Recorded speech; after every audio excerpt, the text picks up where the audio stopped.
Hey everyone, how's everyone feeling? Hello. Yeah, feeling good?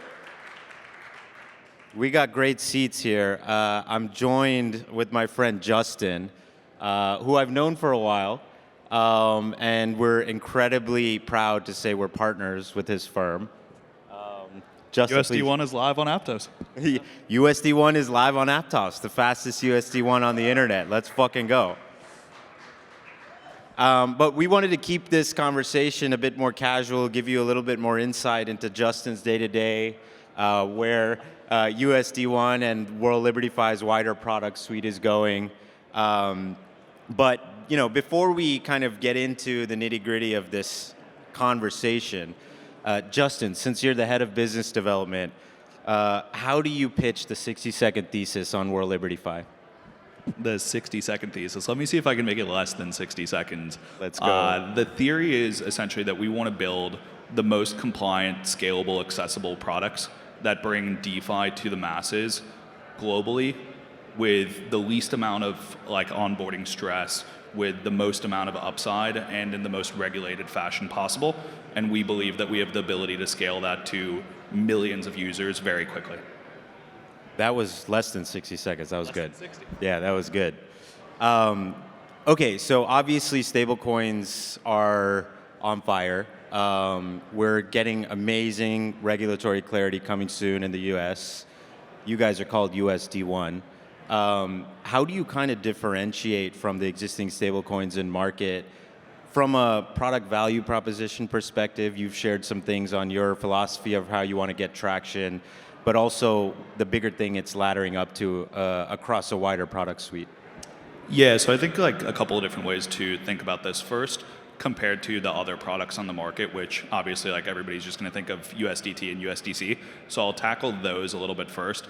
From the USDT perspective, we have gone out of our way to be very compliance forward, especially even any of you can go on our website right now, see third-party attestations from a major US auditor available on our website, updated every month. We work with BitGo and Chainlink on the issuing and cross-chain side, very reputable, very long-term standing members of crypto community.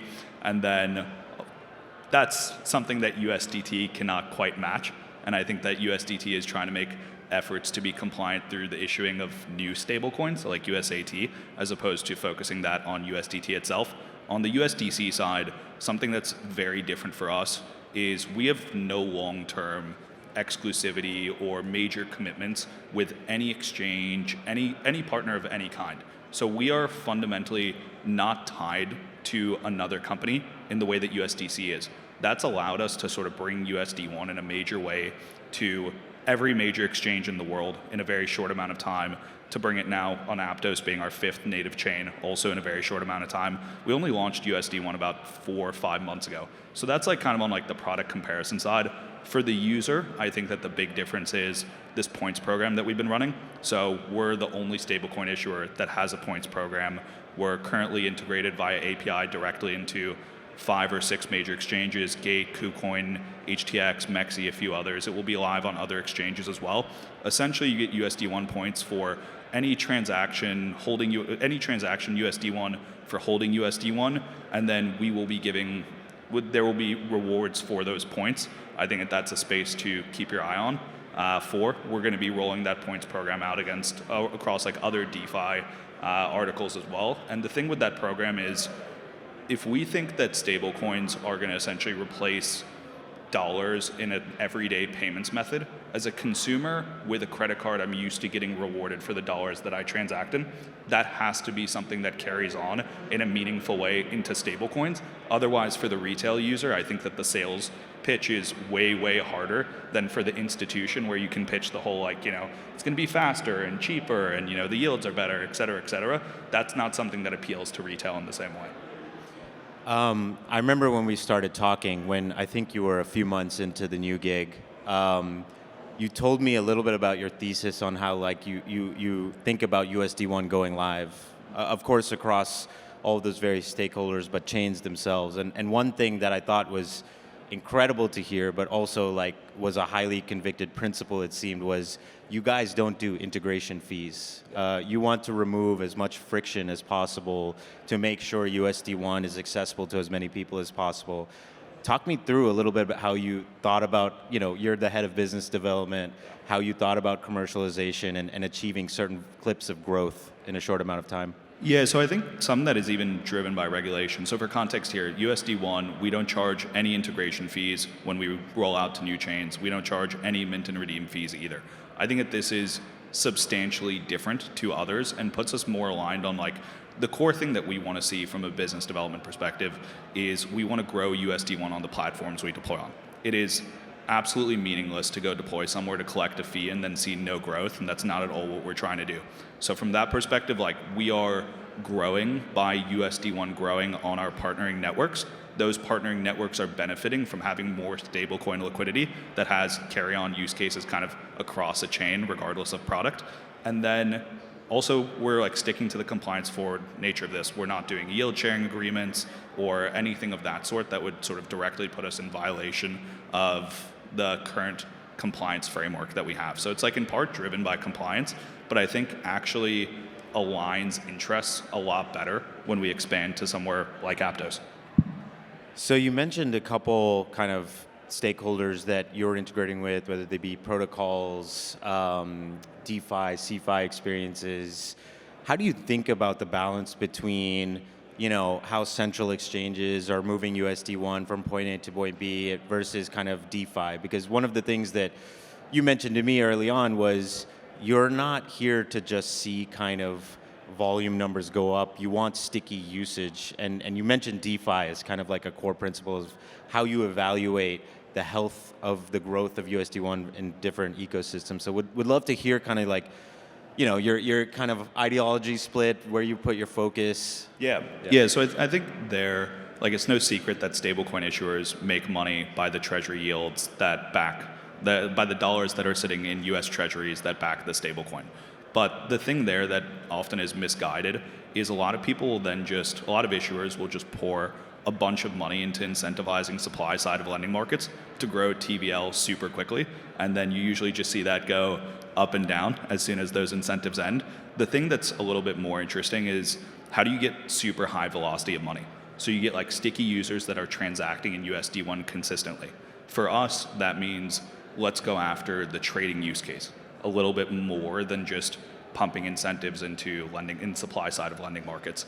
That's been quite successful. So we've seen quite large trading volumes on USD1. I think right now we're averaging about $500 million of daily trading volume, which compared to our 2.7 billion TVL is a way higher ratio of volume to TVL than any other stablecoin issuer by far. And what we're seeing there is like now we have USD1 in the hands of a lot of people. They're utilizing it frequently, and that expands how we can grow things out from there. Obviously, that means like both CeFi and DeFi are important. CeFi is exchanges are still the largest holders of stablecoins in the market. So obviously we want to do stuff there. Again, we have no preferential relationship with any exchange, which allows us to roll out really interesting partnerships with many exchanges at the same time. And that exchange liquidity plays well with DeFi and with different chains. So we now have Aptos USD1 available on multiple different exchanges, and there will be more exchanges that support it as well. That's a key way that liquidity ends up flowing to Aptos. It comes usually through an exchange and then on-chain, and then that grows the DeFi use case itself. So like definitely a big focus on CeFi to start, but that's also because a lot of that capital trickles to DeFi after. What was, you mentioned a little bit about some of your approaches and how you behave as an issuer. Was there like a deep insight that came early with how other stablecoin issuers maybe were operating and how you guys could take a different approach, especially in this market? Obviously, there's stablecoin issuers who have been in the market for a few years now. Their market share is, they have dominant market share. Some would say it's accelerating. Like, what's your guys' opinion? Obviously, there's a grow the pie piece, but in terms of winning market share. Yeah, I mean, I think that the grow the pie piece is particularly important for us because we think that we are uniquely capable of bringing millions more users and dollars on chain. So definitely the growing the pie is important. Also, like, USDT and USDC have been around for a long time and have grown very successful businesses, two of the more profitable businesses, especially USDT in the world. So a lot of lessons to learn from that growth, and they've also taken completely different ways to growth. So I think we've learned a lot from them. I think the main thing that we've been trying to stress is we're not trying to launch a chain or an exchange or something like that. So if you want to be working with the stablecoin issuer that is most closely aligned with the growth of your product, then we are that stablecoin issuer, because we are not actually releasing any products that are directly competitive with you. So when you look at the data, right, stablecoin volumes are exploding. You could attribute more than probably 90% of that in terms of trading, whether it's in exchanges or DeFi. Where do you see the next vector of growth for stablecoin utilization, and maybe even more specifically for USD1? Because, you know, I'm sure you guys are taking some opinionated bets in building products and services that drive that behavior. Yeah, so I think obviously still trading, and I think that there's a long way for us to go on the trading piece, especially in CeFi with getting like USD1 liquidity, USD1 pairs up and running, and all of that. Beyond that, like, somebody asked me a different version of this question last week, which was more RWA focused, where I was like, well, eventually, what does RWA mean? Because everything's going to be on chain, so then it doesn't actually mean anything anymore. But we've seen a lot of big movements with RWAs, but the BIDL product is still, I think, a quarter of the total RWA market is just the one BIDL product. I think we have plans to tokenize a lot of other assets that will greatly increase like the total pie of RWAs that's available, and that's actively traded. We're definitely taking an opinionated bet on that. Personally, this is less a World Liberty opinion and more my personal opinion. I think that the thing that onboards a bunch of users onto crypto is the ability, at like the most basic form, is to not have to have a checking and savings account and earn higher rates on your cash up until the point of sale. I think if you go to like mass retail and you're like, okay, instead of earning less than 0.5% or whatever like the savings rate is in Bank of America or Chase or wherever, I can tell you you're going to hold all of your money in one account. You have good insurance over that money, et cetera. You're going to be earning 4 to 8% on that money, and you're going to keep earning it all the way until you sell, or all the way until you have like a point of sale. That's I think a killer use case. And I want us to build towards a world where we can enable that. That's amazing. Many of you might have already seen the TAP team from Aptos Labs showing some of the use cases. We're excited to put USD1 in that and make that live. Awesome. Yeah, you guys have been amazing partners. We want to see more use cases pop up. Yeah, I mean, I think that it's been great to see how many different Aptos ecosystem projects have integrated USD1 so quickly after launch. Like, I think we launched on Aptos 2 weeks ago? 2 weeks ago. 2 weeks ago, and we probably, yeah. Let's go. And then we probably have USD1 integrated, I would say, on the vast majority of the biggest ecosystem projects now, which that scale of like deployment on day one to integration across the chain is great, and is, yeah, in large part because we're working closely with the foundation and the different teams involved. It's been amazing. And even working with you guys have been very hands-on in even giving advice on how to go to market, which has been super valuable and helpful. I don't know how you guys do it with the shoestring team, meeting so many people, so many platforms, protocols, exchanges. The team is growing. The team is slowly but surely growing. Sure. You're getting cloned and you're working, I don't know, what's more than 24 hours a day. Different time zones, you can add up hours. You can add up hours. How are you? So we see, obviously, Circle issue the euro dollar. We've seen Japan come online with their own local fiat currency in terms of a stablecoin. How do you guys think about that? Is it mostly going to be about USD, or are you thinking about other fiat currencies? Yeah, I mean, I think fundamentally we believe in USD1 and US dollar stablecoins' power to reinforce the status of the dollar globally and to give a bunch of people globally access to the dollar, especially in regions where access to the dollar is preferential to local currency.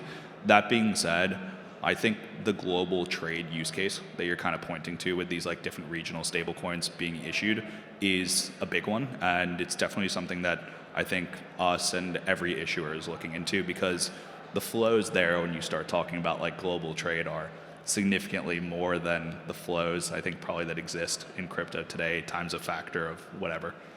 Yeah, 100%. I mean, I even think about the gig economy, right? Like, you're getting so much impact and value from countries outside of the U.S. that are contributing to the GDP, global GDP in a big way, but they're not accruing that same value back. And I think it's incredible to see this country, the government, but also firms like yourselves taking a compliant first way, but also being bullish on the fact that people can get paid in dollars. And you know, you can bring local economies up that way, and it's really great for the world. But yeah, that's been exciting to see. Yeah, I think that's something that's pretty ripe for disruption. Like both you and I came from like Web 2, big tech background, and I think that there's parts of the gig economy that are dominated by some of those big Web 2 companies that are very, very ripe for like stablecoin. I wouldn't even call it necessarily disruption, more like evolution into something that's better for both those companies and the users that are ultimately, or the creators that are making money through those companies. So what's next for you guys? I mean, we're your fifth native chain. You're probably across more than a dozen chains in a native and bridged fashion. What are you guys aiming towards next? Yeah, I think there's a big emphasis on, obviously, if we want to deploy on more chains, we want to grow USD1 use case in CeFi. We are getting pretty close to releasing our retail app, which we've spoken about in quite a bit of detail at this point. We like to be a company that's now big on like hyping up what we're doing, and you can see that even on our Twitter. We generally only post once something is actually live, but we are getting very close to releasing that. There will be a debit card that we are issuing alongside that retail app, and a range of different like uses for users there. I think I would go back to something I'm really excited about is this points program. We launched it about a month ago. I think it's something that users should keep an eye on. It's something that we've been spending a lot of time on growing. And yeah, excited for a few things that will happen with the points program in the next few weeks. Amazing. That's all the time we have today, Justin. I really appreciate you coming and chopping it up. And thanks, guys. It's even better to just see you. Yeah. Thank you, man.